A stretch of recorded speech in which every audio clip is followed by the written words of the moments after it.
So, so good morning. Today we'll be talking about a new topic in genetics and molecular biology, that is RNA types and structure. Now, what this topic will be covering and what we are discussing. In previous lectures, we have already covered our portion of DNA replication, and how that mechanism is going about, how that repair pathway has been going about. So now our focus will be to go to the next topic, that is our transcription. But before going to that topic, before talking about transcription, let us first talk about what is RNA. One should be able to understand the RNA molecule first, and then we can talk about how that RNA is being synthesized by the DNA. So this particular lecture is focused on providing you the basic understanding of very basic concepts, that what are RNA.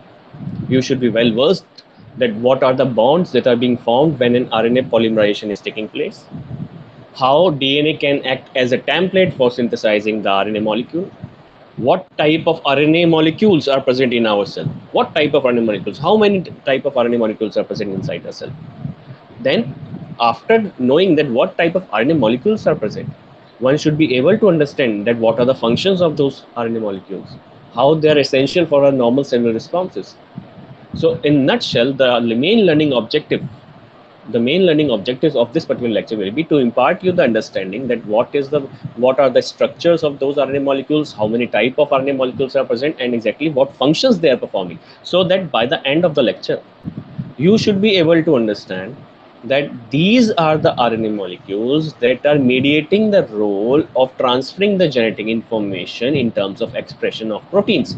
Whatever the information is coded in the DNA, it has to be expressed in terms of protein. And when I'm talking about the coding part, I'm talking about the genomic region, I'm talking about the genes. Now those genes, as per the central dogma, has to give rise to a protein. Now how that protein expression is performed, the intermediate molecules which are formed are RNA molecules. So we understand that based on our concept of central dogma, that these particular RNA molecules are very essential in protein synthesis, and the formation of these RNA molecules from DNA is called as transcription. So we will be focusing on ribonucleotides in this particular lecture. So let us begin the basic understanding of ribonucleic acid. Now what is RNA? RNA is ribonucleic acid. Everybody knows that that's called as ribonucleic acid. DNA is called as deoxyribonucleic acid. So it's clear that I'm not using the word deoxy. Why? Because simply if you look at the structure of this particular RNA molecule, or single RNA, complete RNA molecule with a polymer of nucleotide, you look at the single ribonucleotide. Now that single ribonucleotide has a pentose sugar called as ribose sugar. We are not calling it as deoxyribose. Now we are calling it as ribose sugar. So let us look how this particular ribose sugar is looking, how this particular ribose sugar is focusing. Now look at this jam code. This is a kind of a basic structure of a ribonucleotide. A ribonucleotide contains a pentose sugar which is attached to a base molecule. Base molecule, suppose this is a nitrogenous base. A is what? Adenine. Adenine is what? It's a purine. And at this particular carbon, there are three molecules of phosphate groups which are present. There are three molecules of phosphate group which are present. This is suppose the first nucleotide that is going on. We call it as nucleotide. Why? Simply because it contains three parts. It contains a phosphate group, it contains a pentose sugar, which we are calling it as ribose sugar, it contains a nitrogenous base. In this condition, we are taking the example of adenine. Now this is what? A ribose sugar. This is a ribose sugar. Now if we talk about the position of this particular part, this is your first carbon, this is your second carbon, this is your third carbon, this is your fourth, and this one is your fifth carbon, right? So what is the difference between DNA and RNA? That is the major thing that one should be able to understand. The first difference is in the nomenclature, right? We are calling it as deoxyribose, and we are here using a sugar only ribose. So there is no deoxy. That means at 2' position there will be a presence of OH group. There will be a presence of OH group, as well as at 3 carbon there will be a presence of OH group. Whereas in DNA this particular oxygen is not present. That's why we are calling it as deoxy. No, right? In this particular configuration we are calling it as ribose or RNA. That is the first difference. Then the second difference is we have four bases, four nitrogenous bases, that is A, T, G, C in DNA. Whereas in RNA, when RNA is formed using DNA as a template, there is no incorporation of thymine. We have only A, U, G, C. Wherever the thymine is to be used to be present, then it has been replaced by uracil. So these are the two remarkable changes or the two remarkable differences when we are comparing the DNA with the RNA molecule. Now, suppose this is the first nucleotide. I told you we are talking about the formation of RNA. Now, suppose the RNA is being formed. Then what is RNA? RNA is a polymer of these nucleotides. What are these nucleotides? These nucleotides are called as ribonucleotides. These are called as ribonucleotides, which are given with a short form of NTP, nucleotide triphosphate, because three phosphate molecules are attached. So what kind of nucleotide are there? Ribonucleotides. So it's a polymer of ribonucleotide. Now the definition is still not complete. It will be completed. See, the basic difference is what?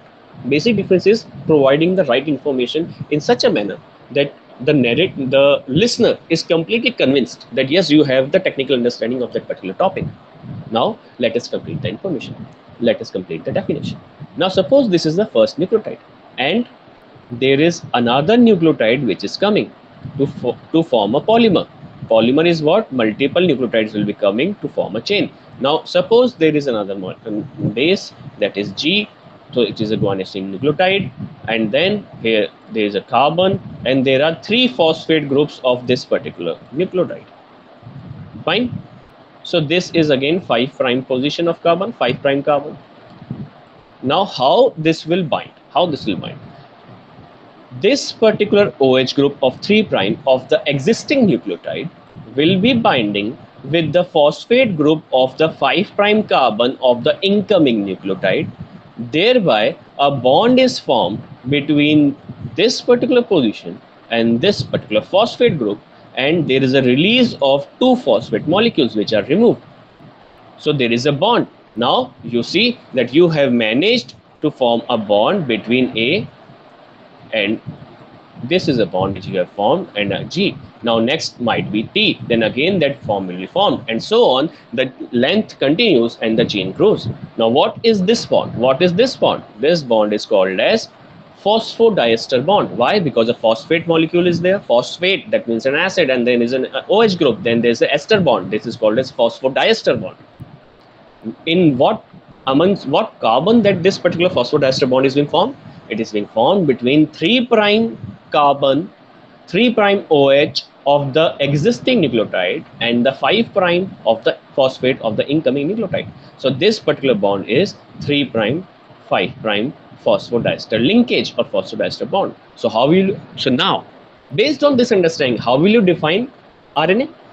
RNA is the polymer of ribonucleotides which are joined by 3' to 5' phosphodiester linkage, and that's how a technical person, be it from biotechnology or be it from any other applied sciences field, should define it. What people say, what is RNA? RNA is ribonucleotide. It's a polymer of ribonucleotide. Yes, you're right. But then again, you have to add on certain information that showcases your technical skills, and that is how you define this. RNA is a polymer of ribonucleotide joined by 3' to 5' phosphodiester linkage. And this is in a nutshell the complete definition of this particular RNA molecule. So we understood that there is a basic difference between DNA and RNA in terms of sugar, in terms of uracil, and it's a polymer of monomeric nucleotides which are joined by 3' to 5' phosphodiester linkage. And this is how the growing chain of RNA is being shown. What is being shown here? This is a sugar. There is 3' OH. This is 2' OH. Now 3' oxygen forms a bond with the incoming phosphate group of the 5' carbon, thereby forming a phosphodiester bond. And this is how the chain grows. And the nitrogenous bases are linked to the first carbon of this particular sugar group. And there is no T, no thymine. There is always uracil. There's always uracil. And what is this bond? What is the bond between the nitrogenous group and this carbon? That bond is called as glycosidic bond. That bond is called as glycosidic bond. So see, there are certain similarities also in terms of DNA and RNA, because the polymerization is going only via phosphodiester linkage, and that too by 3' and 5'. The same thing happens in DNA also. So these bonds, this bond, phosphodiester bond, is also called as the backbone of that particular RNA molecule. Fine. So next question comes. So okay, we understood that there the formation of RNA is this, the definition of RNA is this, but where the RNA is present? See, in eukaryotes, RNA is present both in nucleus as well as cytoplasm. Why? Because RNA is formed from DNA. So in order to form from a DNA molecule which is present inside the nucleus, which is present inside the nucleus, the RNA molecules are also present inside the nucleus. Then there are certain types which perform their functions while in the cytoplasm. So in eukaryotes, their distribution is present in both nucleus and cytoplasm, whereas in prokaryotes there is only cytoplasm. There is no cellular organelle, there is no nuclear membrane, there is no defined nucleus, so it is present inside the cytoplasm. So these are the small basic concepts or small tricks that are being asked in different competitions, but you have to clearly understand that what is the logic behind that. Then when we say that where the synthesis of RNA is taking place, is it the synthesis is taking place in cytoplasm for cytoplasmic RNA and nucleus for nuclear RNA? No, the synthesis of RNA always occurs inside the nucleus. After formation of RNA, if that RNA is destined for cytoplasm, it will cross the nuclear membrane and will go to cytoplasm. If it is destined for nucleus, then it will remain in the nucleus. There is no exception to it, whether in prokaryotes or eukaryotes, apart from viruses. Now, viruses, when they infect the host cell, they inject the genomic RNA, and that RNA is capable of replicating itself, of multiplying its number, of increasing its RNA molecule inside cytoplasm using RNA-dependent RNA polymerase, using an enzyme called as RNA-dependent RNA polymerase, which is coded by viral proteins, which is coded by virus genome. But in prokaryotes or eukaryotes, this synthesis of RNA is dependent upon DNA-dependent RNA polymerase. So that's why it occurs only in the nucleus. And size-wise, see, the DNA is very large. It contains somewhere around 4.3 million nucleotides. But when we are talking about RNA molecules, these are very short molecules. Their size ranges up to 12,000 nucleotides. So the differences is in terms of size, in terms of configuration, in terms of the bases that are being present in this particular among these molecules, that it's DNA and RNA. Then see, structure-wise, if you look at this picture, that this is a double helical structure of DNA. Now, DNA is able to form a double helical structure. Fine. Whereas if we talk about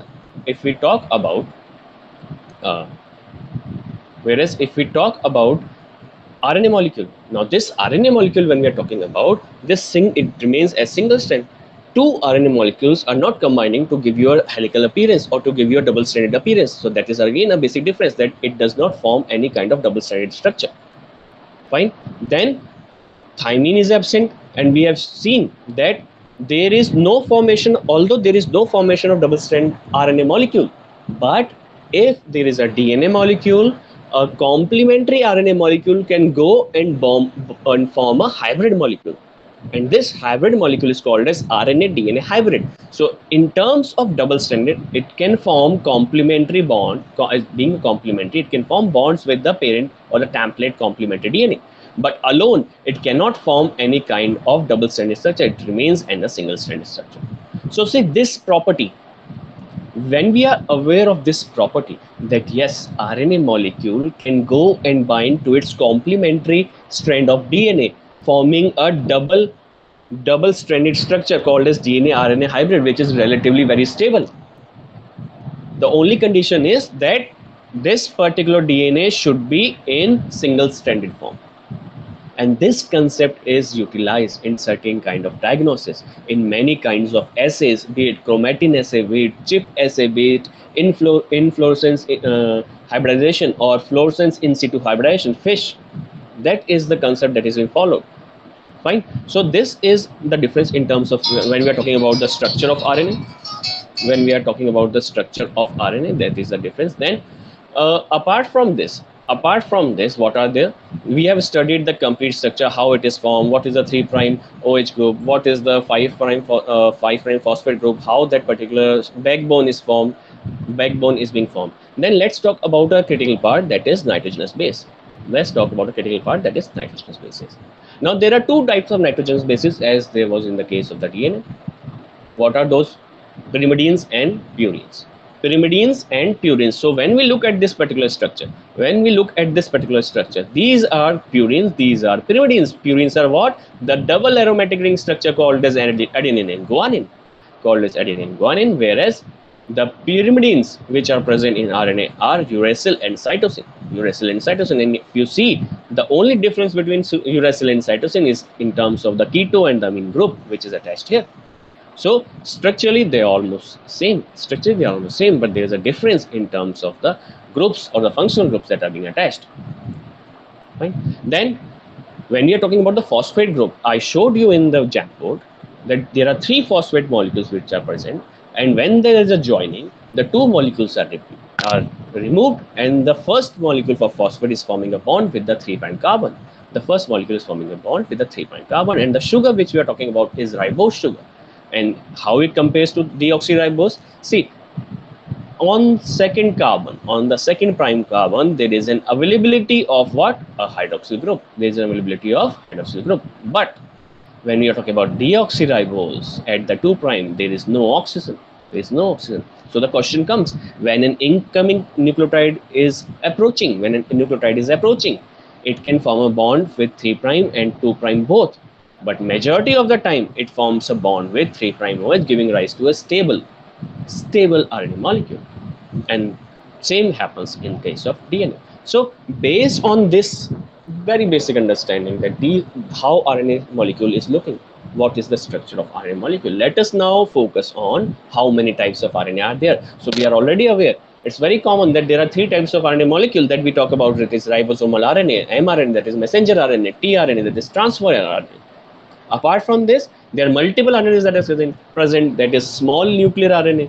Then there are miRNA called as microRNA. Then there is RNA interference mediated by siRNA, small interfering RNA. So these are very, very small RNA short stretches of RNA molecules which perform very critical functions. So let us now focus on these particular RNAs, and among that pool, the most prominent that is being studied and which performs the major function that mediates the central dogma of transferring the genetic information into protein is mRNA. Now, what is mRNA? Among the total percentage, mRNA constitutes about 5% of the RNA only.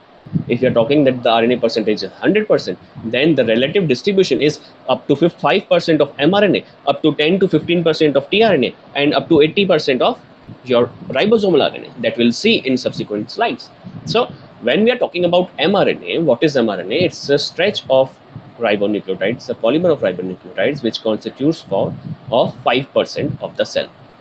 Now, what are the characteristics of this particular RNA? If we talk about the characteristic of RNA, we should be able to understand first that how exactly RNA molecule is formed.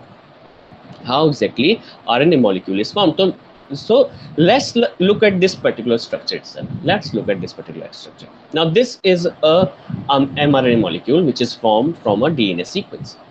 Now, this mRNA is formed from a DNA sequence. Now, what kind of DNA sequence?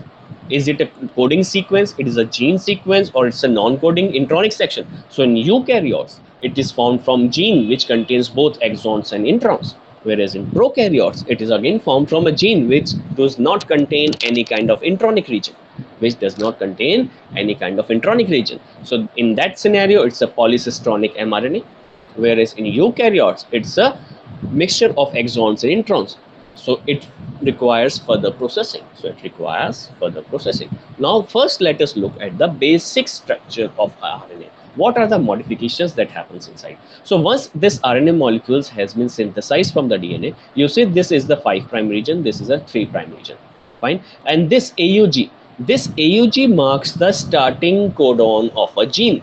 So before this starting codon, there is a small stretch which will never be translated into a protein, and this region is called as leader sequence or 5' UTR, untranslated region. Whereas the same scenario is happening at 3' also, we call it as trailer region, because this region is coming after the stop codon, and we call it as 3' UTR. So you see, the actual coding region which will lead to the formation of protein is this particular region, which is called as coding sequence. So there is a presence of 5' UTR, there is a presence of 3' UTR. Then at the 5 prime position, there is a guanine which is present.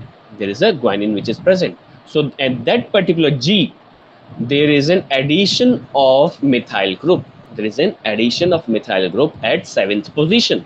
There is an addition of methyl group at 7th position, which we call it as 7-methyl guanosine. So this 7-methyl guanosine triphosphate forms a kind of a cap, on this particular mRNA.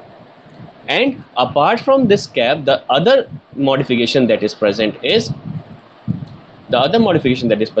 at the 3 prime end, which is the multiple addition of adenine nucleotide forming a poly-A tail. See, there is a continuous stretch of AAA. Now this is called as poly-A tail. So the mRNA is characterized by what? The mRNA is characterized by 5 prime cap and 3 prime poly-A tail. The 5 prime UTR and 3 prime UTR, in between that there is a coding sequence which will lead to the formation of RNA, formation of protein molecules. Now, what is the need? Why there is so much need? Why there is need of so much modifications? See, what is the function of 5 prime cap?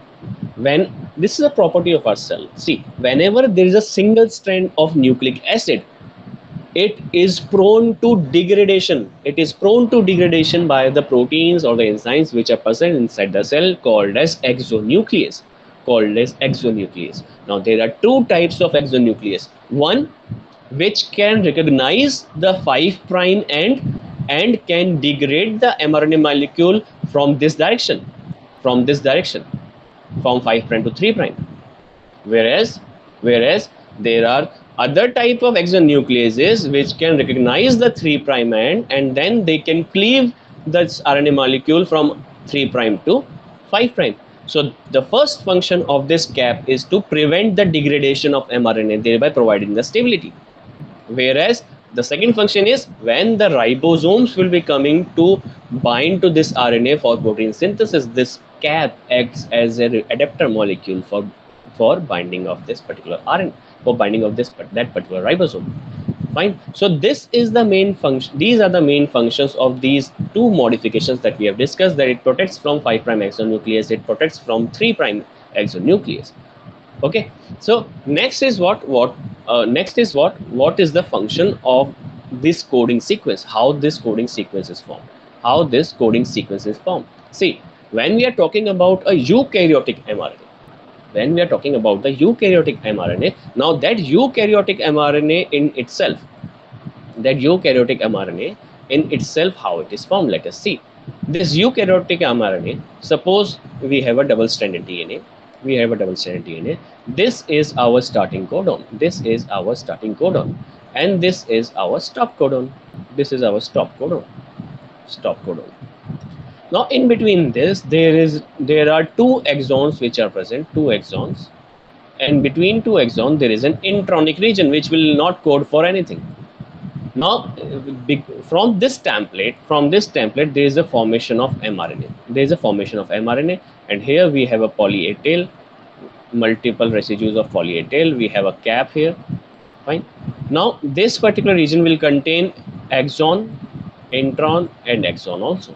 So in mRNA, there are 2 exonic regions which are present, and there is 1 intronic region. Now in this state, this mRNA molecule is called as pre-mRNA. It is not yet matured. Pre-mRNA. It is not yet matured. Why? Because there is an intronic region. It will not lead to any kind of protein formation. Why? Because when the ribosomes will be coming, they will be removed here, because this region codes for nothing. So what we have to do? We have to put it into mature form. So what will happen? There will be certain modification which will result in an mRNA with poly-A tail and cap, and now there will be only 2 regions that will be joined, that is exonic region. Okay, so what is happening? This particular region will be looped out, and it will be degraded and removed from this particular fragment, thereby resulting in mature mRNA. Now this is called as mature mRNA. Why? Because it contains only the exonic region. Here that is joined to result in the formation of protein. A continuous stretch of coding sequence. This happens, of course, this happens only in eukaryotes. Why? Because in prokaryotes, there is no intronic region. They contain a continuous stretch of exons, or you call that cistrons. These are all according. So whatever the mRNA they are forming, that will lead to the formation of functional proteins. So there is no removal of intronic region, which is technically called as splicing. There is no RNA splicing.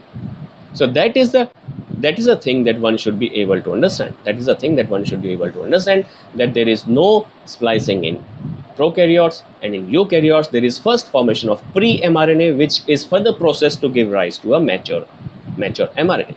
And that mature mRNA acts as a template for synthesis of protein, and the adapter molecule that reads the mRNA and brings the amino acid from the pool to form a protein stretch, that adapter molecule is your tRNA. That adapter molecule is your tRNA. So before going to that, let us focus on the next particular RNA molecule, that is ribosomal RNA. Now the name suggests ribosomal. That means it will lead to the formation of ribosome. It is found inside the ribosome in the cytoplasm. So once this particular RNA is formed, it goes and binds to different proteins to form a structural unit called as ribosomes, which are actually the site of protein synthesis. And not only that, these particular RNA molecules are at the catalytic site where this particular activity is being performed. Fine. So these ribosomal RNAs, or the ribosomes, are measured. The constituents are measured in terms of Sydberg's unit. What is Sydberg unit? In terms of the rate of sedimentation. When we put this into the centrifugation or the sedimentation, ultracentrifugation, then allow them to sediment, then this particular RNA molecule is measured in terms of Sydberg unit, which is denoted by S, and it constitutes almost 80% of the total RNA.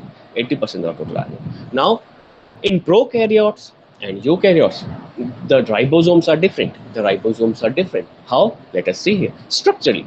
This prokaryotic ribosome is of 70S. That is the measuring unit. That is 70S means rate of sedimentation, 70S. Now this is made up of two units, a large and a small subunit. Collectively, the molecular weight is of 25 lakh Dalton. 25 lakh. Now when we split it, there is a large subunit, there is a small subunit. The 70S is split into 50 and 30. Now this is the confusion that students generally have. See, 50 and 30, if you combine, it should be 80. But here we are talking about not of mathematical addition, but we are talking about the rate of sedimentation. When individually these molecules are allowed to sediment, that give rise to 50S, and that is being rated as 30. But when combined and then they allowed to sediment, they are sedimenting at 70. So the 70S is bifurcated into 50 and 30S, and the 25 lakh is now broken into 16 and 9 lakh respectively.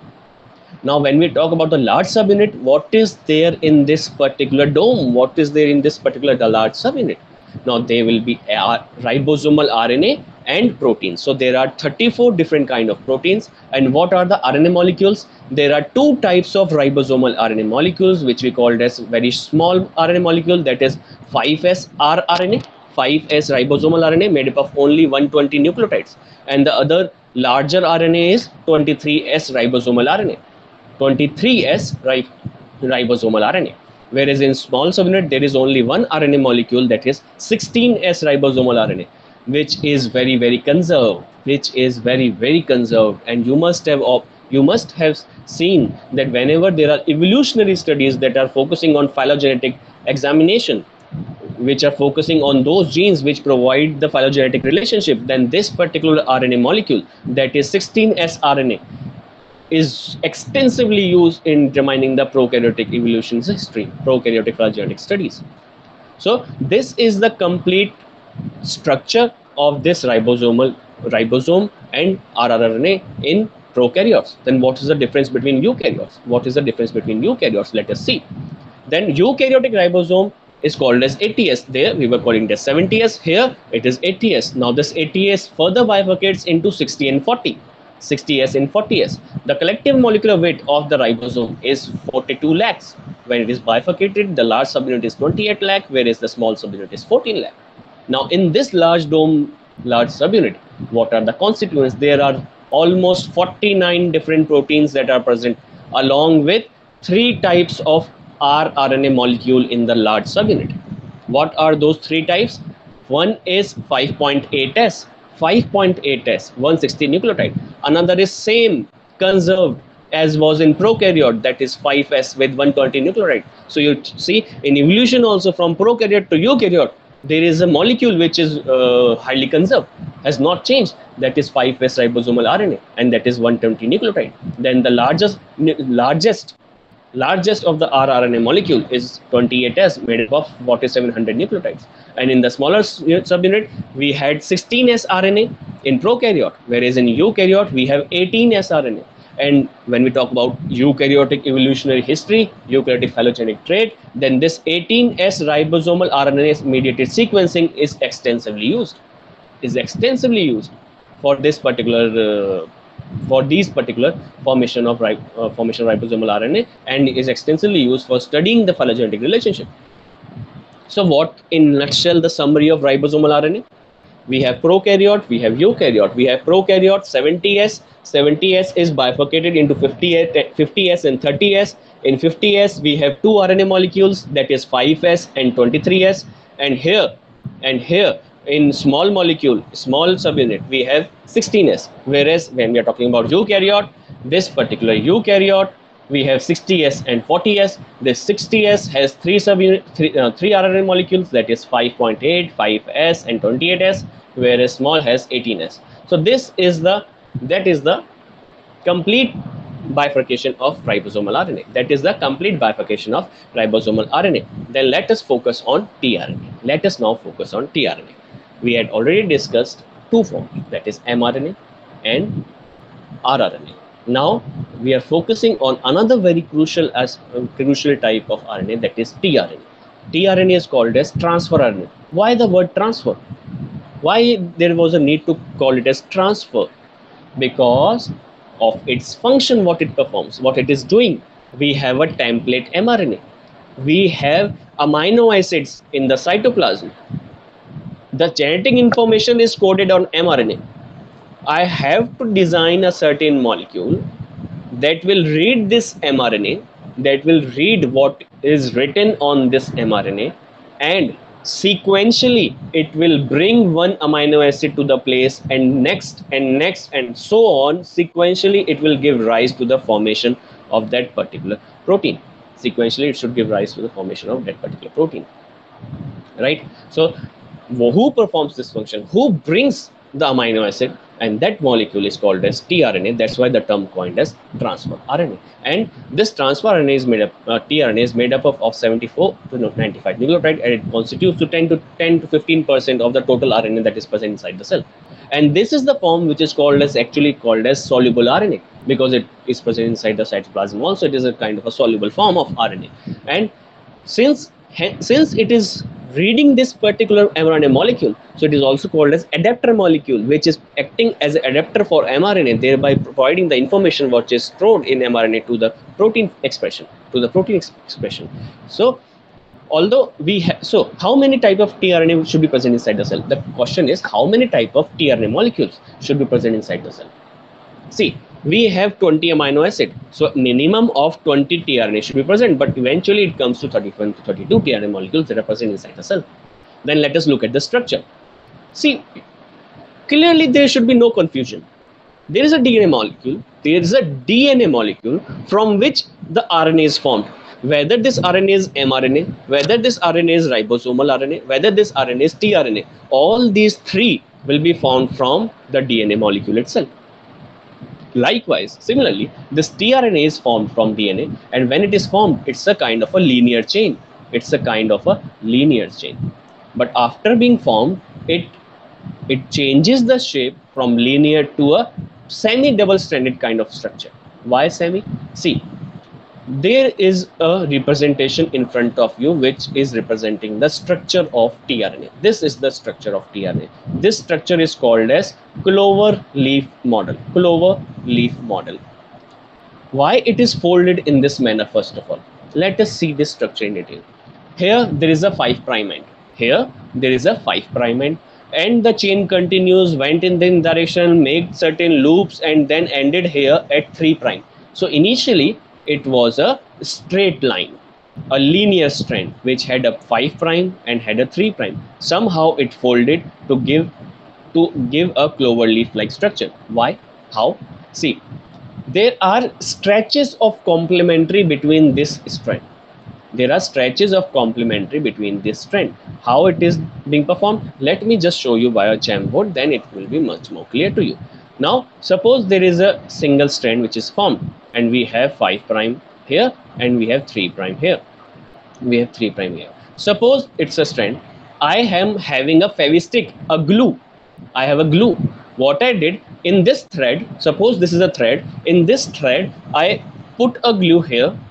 I put a glue here. Fine. Then I put a glue here, and I again put a dot of glue here. What will happen? These two might combine with themselves, and it will lead to the formation of this type of structure. It will lead to the formation of this type of structure. Why? Because of the glue that is present, these two ends join themselves. These two ends join themselves and formed a 5 prime 3 prime here. So what is happening? What is happening? The folding is being formed. There is a fold. There is a fold which was initially a single strand. Now it has become a double strand. If we zoom this particular part, then you will see that there is a loop, and the places where the glue was attached, that has come into a double stranded thing, and then again the stretch is going on. Fine. So this is the same thing that is happening in tRNA. This is the same thing that is happening in tRNA. How it is going on? There is a complete stretch, the 3 prime, there is a 5 prime. This particular linear tRNA of primer structure have certain complementary sequences in between. There is a complementary sequence. How it is a complementary sequence? Suppose we have here A, U, G, C, G. Its complementary sequence is present here. Its complementary sequence is present here, that is U, A, C, G, C. Now these two are complementary. These two are complementary, and because of its complementary nature, it may result in forming a double strand bond, which will form a loop and then again a bond. And here, this sequence is lying here. This sequence is present here, and they will form a bond. This is how the primary structure has folded to give you a clover leaf like structure. To give you a clover leaf like structure, which is here. These are the complementary sequences. See, GCG is combining with CGC. Here CUC, GAG. These are again complementary. So these are forming bond, and the remaining sequences are forming a loop. And this is how the secondary structure is formed. Now, what are the functions of this? Why it is folded? Now, this particular 3 prime OH, is responsible for attaching with the amino acid molecule. Look at this structure. Look at this representation. This is 3 prime. 3 prime is forming a bond with the amino acid. So it is responsible for bringing the amino acid from cytoplasm. And when an amino acid is attached to this particular 3 prime, there is an enzyme which is required to mediate this formation of bond, and that is called as amino-acyl tRNA synthetase. Which will lead to the formation of bond between the amino acid and 3 prime OH. And combinedly, this structure is called as amino-acyl tRNA. Now, the next question.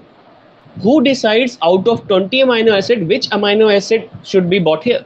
Which amino acid should be bought? Whether it should be methionine, it should be threonine, it should be serine. Which amino acid?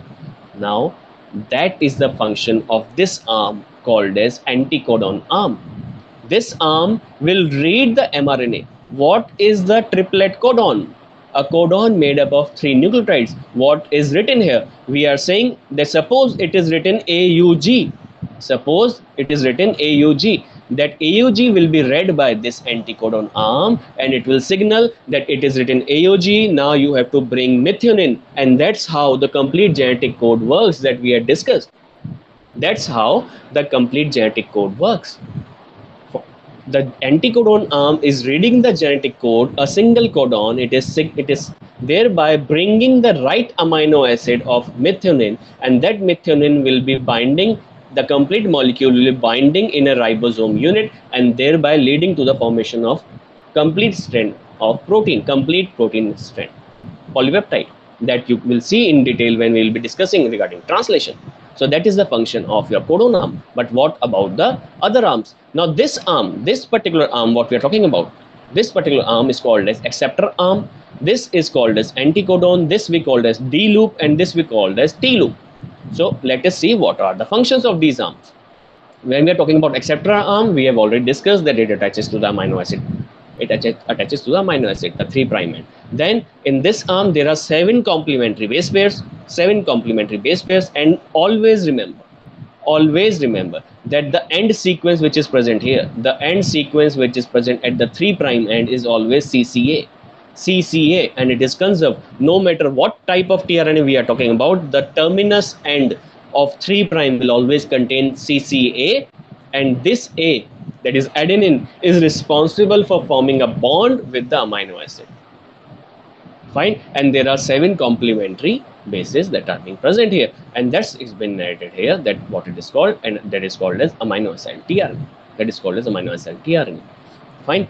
Then anticodon, we had already discussed that what it does, it actually reads the triplet codon which is present in the RNA, and because of its complementarity, because of the anticodon loop's complementarity, exact accurate amino acid is added on the tRNA, and the chain of proteins or the chain of polypeptide is synthesized in the ribosome. Then there are other 2 arms called as D arm and T arm. We call it as dihydrouracil arm and this T-side-C arm.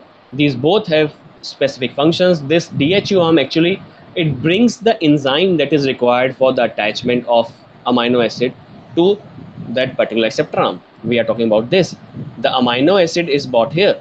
The tRNA is here. The enzyme which is required is actually bought by this particular arm, the D loop, and it will bring the enzyme, and this enzyme will catalyze the reaction on the formation of this bond.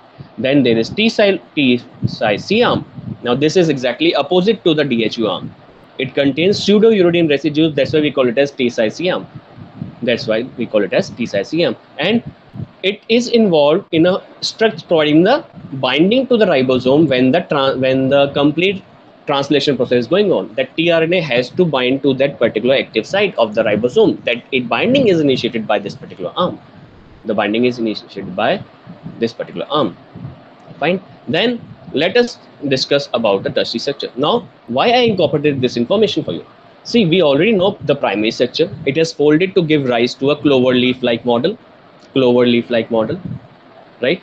And then that clover leaf-like model is a secondary structure, which again folds to give rise to a 3-dimensional structure. This is a 3-dimensional representation of tRNA, which actually works inside the cell. This is how it works inside the cell. The earlier version was a simplified version. This is a complete conformational tRNA, which actually working in bringing this particular amino acid at this end and reading with the anticodon loop. And this is a L-shaped structure, L for lion, L-shaped structure.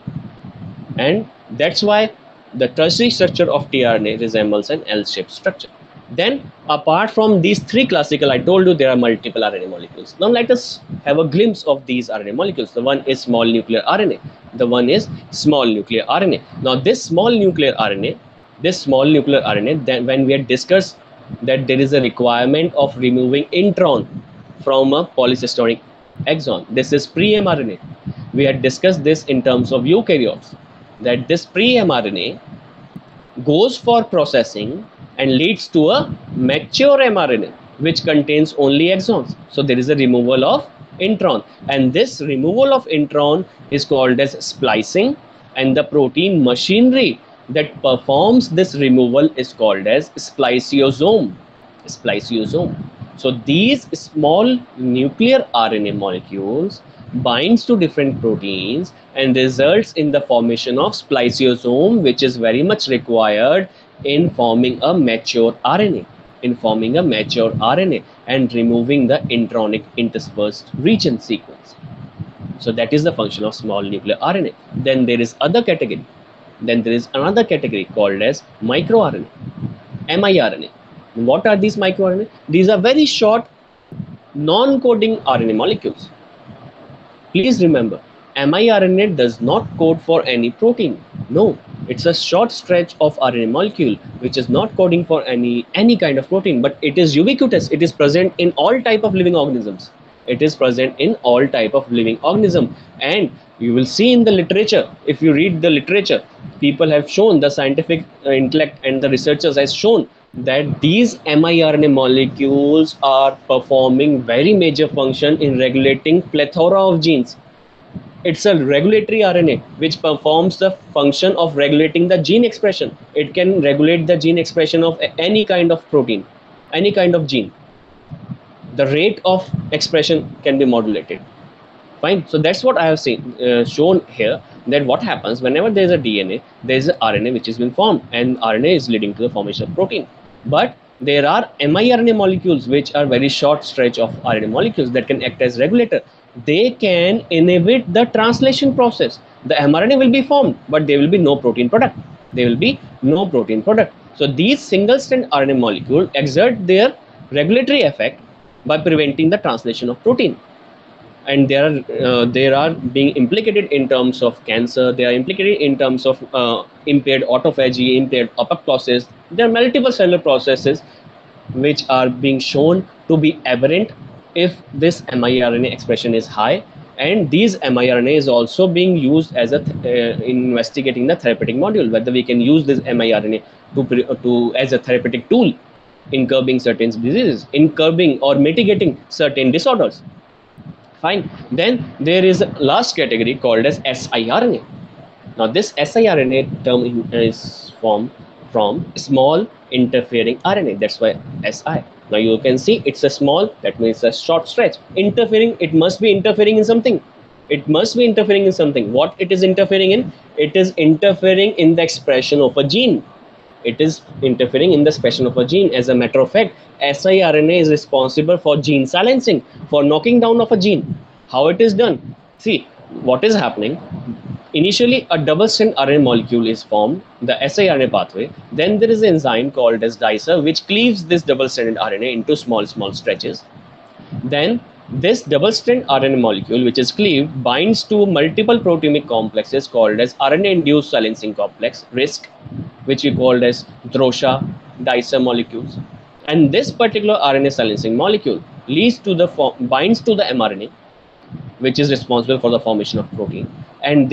And after binding, it performs the cleavage, and thereby it breaks down this particular mRNA, which is actually responsible for the translated product or the protein formation. So thereby what it is doing, it is breaking down the mRNA. It is switching off the expression of protein, and that's what they do. The length is of 20-25 nucleotides, and that's what they do.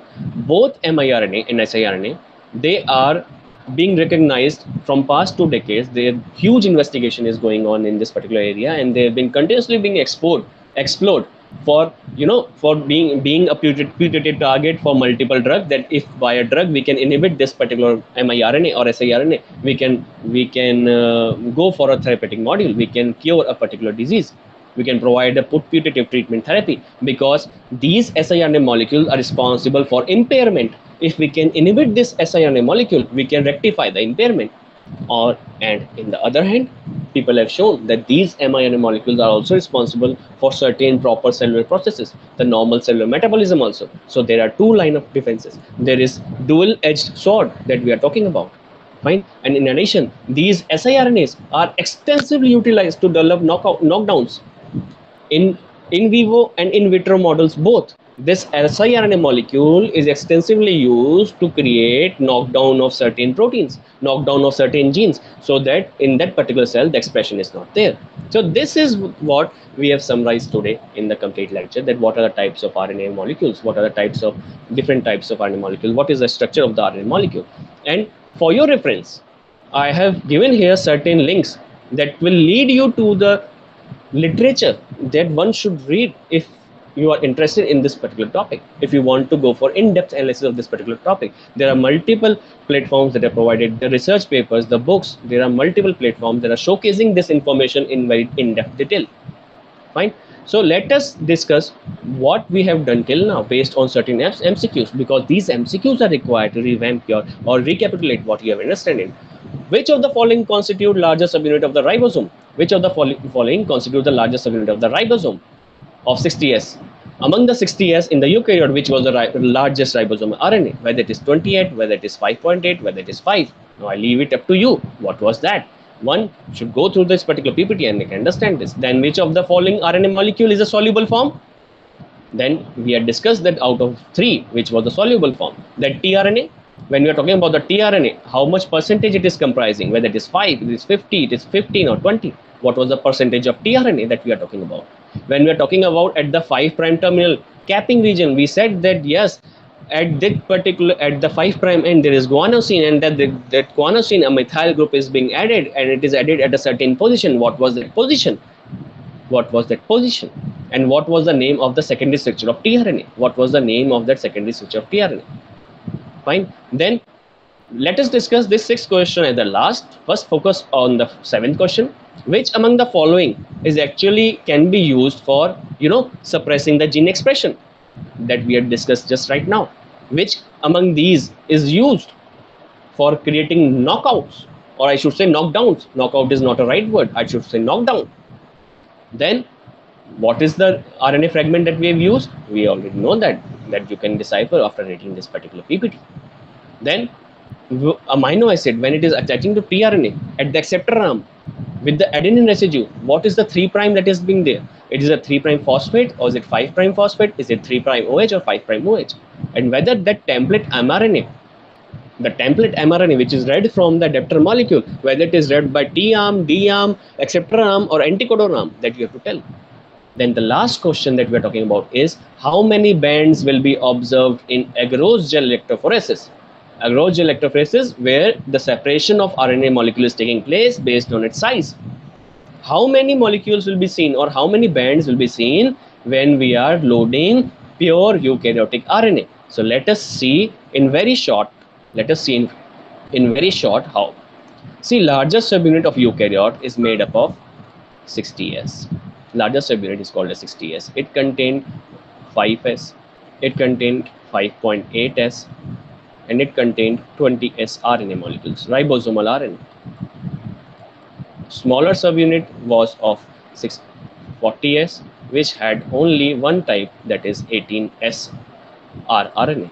So overall, the ribosome of eukaryotes have 4 different types of RNA molecules. That means 4 different sizes. So when we are running on an agarose gel, and we are loading the pure eukaryotic RNA in this particular well, we will see these bands, only 4 bands, 28S, 18S, 5.8S and 5S. Why? Because these are the type of molecules, RNA molecules, which are present inside that particular eukaryotic ribosome. When we talk about prokaryote, there will be only 3 bands. So this is how you have to understand the question, and then you have to go for the answer of these analytical questions. So friends, students, this is all about for today's lecture. I thank you so much for your attention, for your kind attention. I hope that this particular lecture was fruitful to you. We'll come back again with the next lecture on the topic. Till then, please take care and stay safe.